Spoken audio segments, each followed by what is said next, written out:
The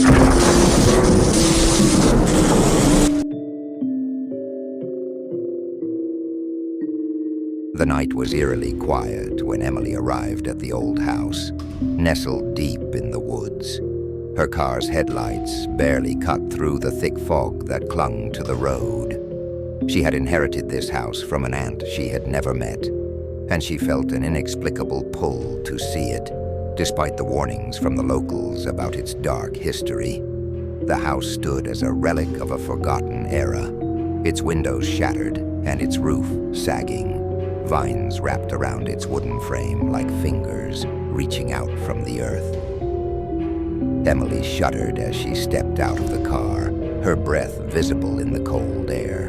Inside, the house smelled of damp wood and decay. The floorboards creaked beneath her feet as she explored the dusty rooms, each one more oppressive than the last.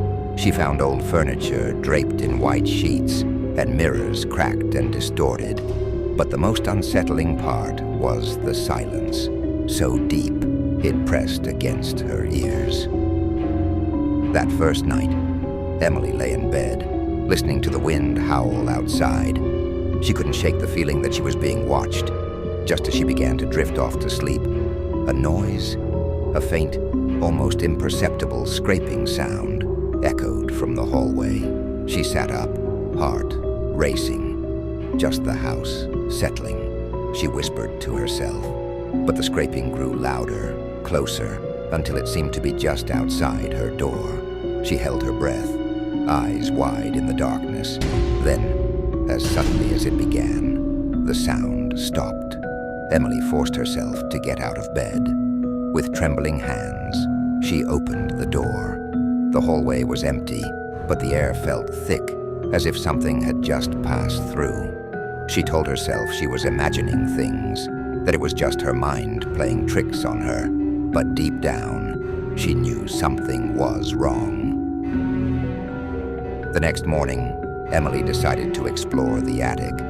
She found a box of old belongings, letters, trinkets, and buried beneath a pile of dusty clothes, a leather-bound journal. It was her aunt's. As she flipped through the pages, she uncovered disturbing entries. Her aunt had written about strange noises in the house, shadows that moved on their own, and a persistent sense of being watched. The last entry chilled Emily to the bone. "I made a mistake. I called it, and now it won't leave. The shadows, they live beneath the house. They whisper, they hunger. I can't escape them." Emily slammed the journal shut, her hands shaking. The words echoed in her mind, the shadows beneath the house. Determined to find out what her aunt had meant, Emily searched the house for any signs of a basement.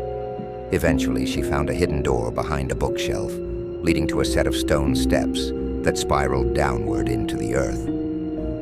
The further she descended, the colder the air became. The walls were damp, and the smell of rot grew stronger.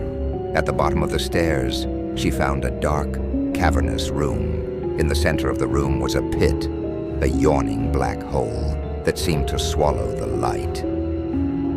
Emily felt a pull toward it, as if something inside was calling to her. As she stepped closer, she saw movement, shadows writhing at the edges of the pit, twisting and coiling like living things. Her aunt's words echoed in her mind. The shadows, they live beneath the house. Suddenly, the ground beneath her feet shifted. The shadows surged forward, their dark tendrils reaching out, wrapping around her ankles. Emily screamed and tried to pull away, but they were too strong.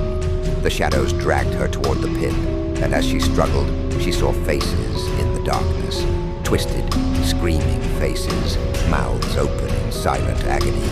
Emily managed to break free and scrambled up the stairs, her heart pounding. She slammed the door behind her and collapsed on the floor, gasping for breath.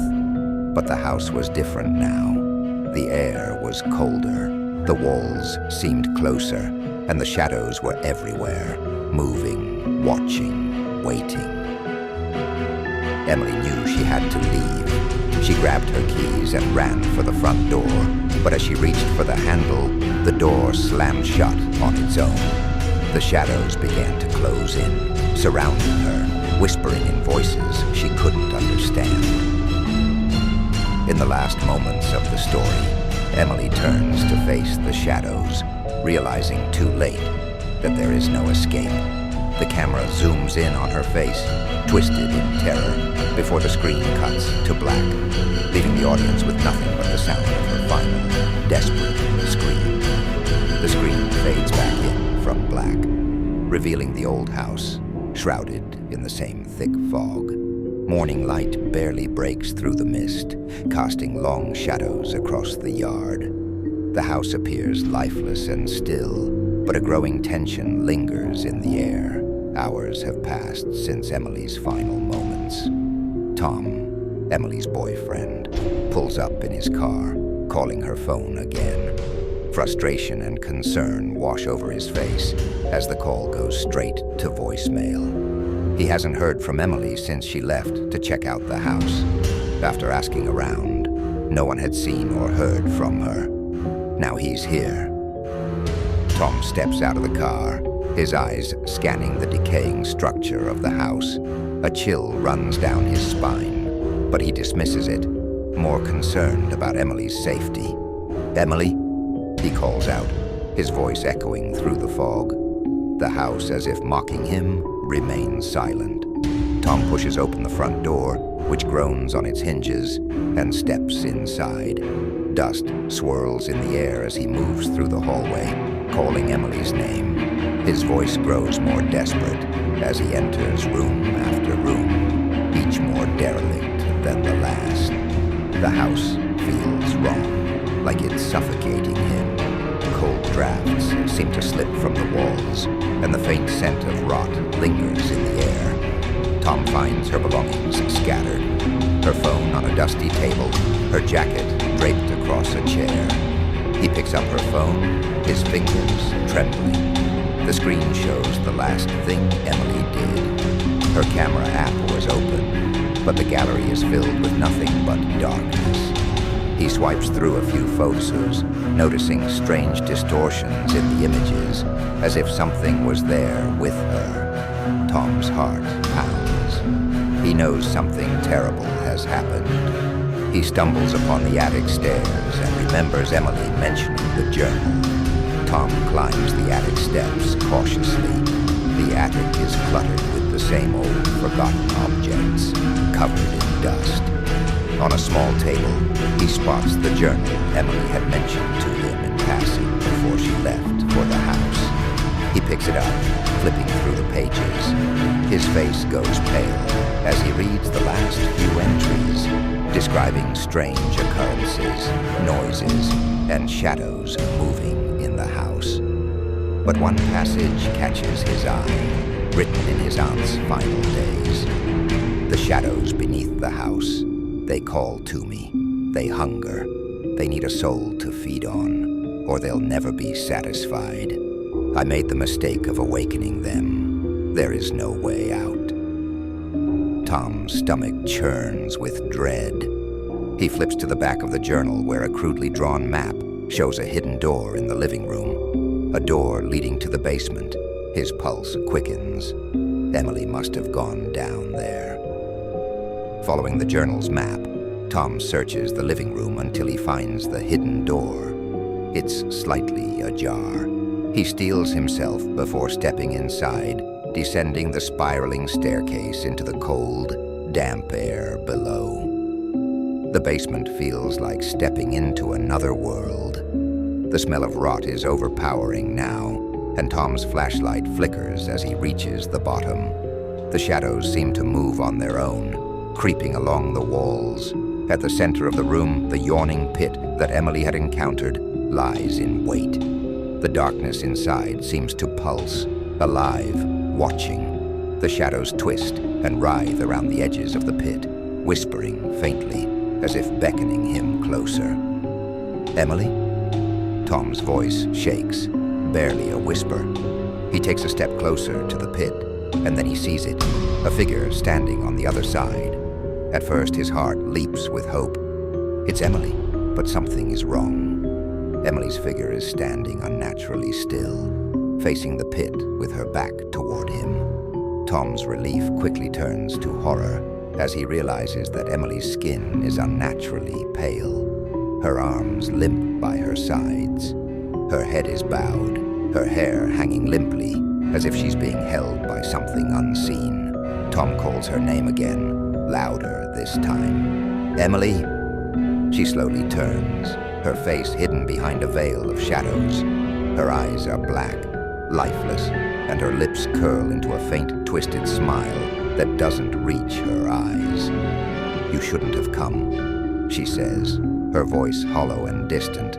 Tom takes a step back, his mind reeling. Emily, what happened to you? There's no escape, she whispers, her voice blending with the sound of the shifting shadows. The shadows move toward him now, reaching for him, hungry, the same way they had reached for Emily. Suddenly, Emily's body contorts, the shadows overtaking her completely, dragging her into the pit with a sickening, inhuman shriek. Tom stumbles backward, his heart racing.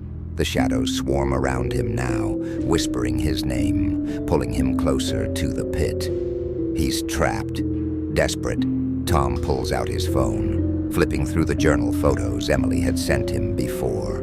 One photo shows a page he hadn't noticed before, a ritual of binding. It's incomplete, but it mentions fire and sealing the pit to trap the shadows forever.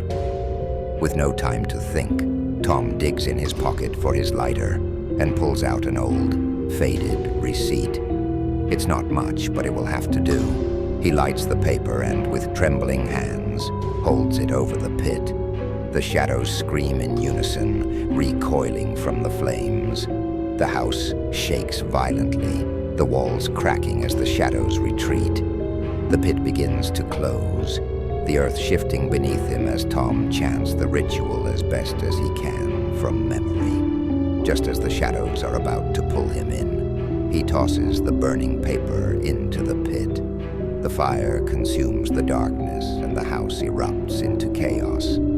The floor beneath him collapses, sending him tumbling as the screen fades to black. The camera slowly fades back in to reveal the house in ruins. Smoke rises from the collapsed structure, and the pit is gone, buried beneath the rubble. Tom lies unconscious among the debris. After a moment, he stirs, coughing as he pulls himself out of the wreckage. His body is bruised, but he's alive. He stares at the spot where the pit once stood, knowing he barely escaped with his life.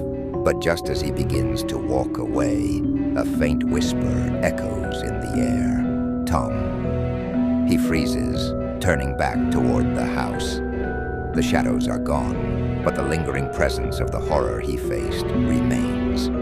The camera zooms in on Tom's face, his expression a mixture of fear and determination. He walks away, leaving the cursed house behind. But the audience is left with the haunting realization the shadows might still be out there, waiting for their next victim.